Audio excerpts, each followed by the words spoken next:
ना सालिश करिबु ना समझौता आमे पक्ष देबु न्याय विरोध करिबु अन्याय किबा दिन किबा राति आमे उठाइबु न्याय स्वर गरीब असहाय को खटिखिया को मुख्य सत्रे शामिल करी न्याय दबा होछि हम ओडिशा न्यूज 5 रो मूल लक्ष्य गांव शहर सबुठी जागृत रहिबे आम प्रतिनिधि और रहिबो आम ओडिशा न्यूज 5 रो कैमरा गरीब असहाय खटिखिया को मुख्य सत्रे शामिल करी आमे खबर प्रसारण करिबो आपण मान को पई ओडिशा न्यूज 5 होछि गरीब असहायंकर साथी किसी खाउतबा अधिकारी भंडारी आमे करिबो भांडा को निर्दिक्ष निष्ठापर एवं नियंत्रण खबर प्रसारण करिबो आपण मान को पई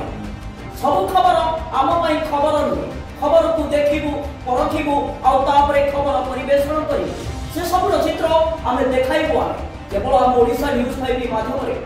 बहुत शीघ्र आमे आसु नुआ रंगरे नुआ ढंगरे ओडिशा न्यूज 5 बहुत शीघ्र आसुची आपण मान को पाखो सैटेलाइट माध्यम रे।